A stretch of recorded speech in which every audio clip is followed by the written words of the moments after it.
चीन ने ब्रह्मपुत्र नदी पर दुनिया का सबसे बड़ा हाइड्रो पावर प्रोजेक्ट शुरू कर दिया है। इस मेगा प्रोजेक्ट की कुल लागत लगभग 167.8 बिलियन अमेरिकी डॉलर यानी करीब 1,44,000 करोड़ भारतीय रुपए है। इसमें 5 कैस्केड हाइड्रो पावर स्टेशंस बनेंगे।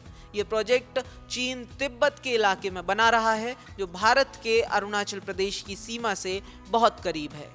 बांध उस जगह बनेगा जहां ब्रह्मपुत्र नदी हिमालय में एक बड़ा यू टर्न लेती है और फिर भारत में प्रवेश करती है। निर्माण कार्य का उद्घाटन चीनी प्रधानमंत्री ली कीयांग ने 19 जुलाई 2025 को किया है। इस प्रोजेक्ट से चीन को सालाना 300 बिलियन किलोवाट घंटे से अधिक बिजली पैदा होने की उम्मीद है, जो लगभग 30 करोड़ लोगों की बिजली जरूरतें पूरी कर सकती है। बिजली का एक बड़ा हिस्सा तिब्बत से बाहर के दूसरे क्षेत्रों में भेजा जाएगा, जबकि स्थानीय बिजली जरूरतों को भी पूरा किया जाएगा। हालांकि भारत और बांग्लादेश जैसे बांध के निचले इलाकों में आने वाले देश इस प्रोजेक्ट से प्रभावित हो सकते हैं। अरुणाचल प्रदेश और भारत सरकार दोनों ही इस प्रोजेक्ट को लेकर पहले ही कई बार आपत्ति ले चुके हैं। बहरहाल चीन ने अब जैसे इस प्रोजेक्ट को शुरू किया है, वो भारत और बांग्लादेश जैसे देशों के लिए किसी वाटर बम से कम नहीं है।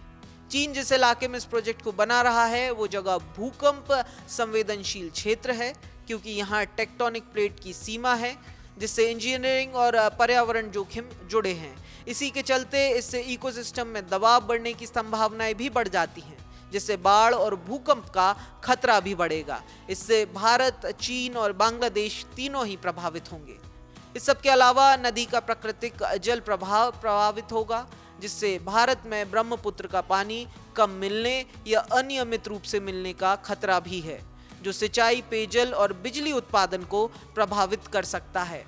भारत के पूर्वोत्तर राज्य खासकर असम, अरुणाचल, नागालैंड, मेघालय और सिक्किम की जल आवश्यकताओं में ब्रह्मपुत्र नदी की अहम भूमिका है। ब्रह्मपुत्र नदी असम के लगभग 75% भौगोलिक क्षेत्र के लिए जीवनदायिनी नदी है और यहाँ की खेती और पेयजल आवश्यकताओं के लिए ये सबसे अहम जल स्रोत है। इसके अलावा ब्रह्मपुत्र से अरुणाचल प्रदेश, नागालैंड, असम, मेघालय और सिक्किम के बारिश और सुबनसिरी, लोहित, कामेंग, मानस, धनसिरी, जिया भराली और कोपली जैसी सहायक नदियां ब्रह्मपुत्र के प्रवाह पर काफी हद तक आश्रित है। हालांकि ब्रह्मपुत्र नदी का लगभग 65 से 70% जल भारत के अपने इलाके से आता है, लेकिन चीन के तिब्बत क्षेत्र में नदी के प्रवाह और जल भंडार पर हाइड्रो पावर डैम जैसे प्रोजेक्ट का असर पूर्वोत्तर राज्यों में जल आपूर्ति, बाढ़ नियंत्रण और कृषि पर पड़ सकता है। इसके अलावा चीन के पास वाटर फ्लो का कंट्रोल होने से वो अचानक बड़ी मात्रा में पानी छोड़ सकता है, जिससे भारत के पूर्वोत्तर क्षेत्रों में बाढ़ आ सकती है, जो भारत के लिए रणनीतिक और एक बड़ी आपदा जोखिम की तरह है। इस सब के अलावा ब्रह्मपुत्र पर चीन का बांध बनाना भारत के लिए सैन्य और रणनीतिक तौर पर भी बड़ी चुनौती बन सकता है। बांध की लोकेशन भारत की सीमा के बहुत करीब है, जो चीन की तरफ से घुसपैठ जैसे खतरों को बढ़ाता है। इसके अलावा जरूरत पड़ने पर चीन इस बांध को क्षेत्रीय दबाव और जल संसाधनों को हथियार की तरह इस्तेमाल नहीं करेगा, इसकी भी कोई गारंटी नहीं है।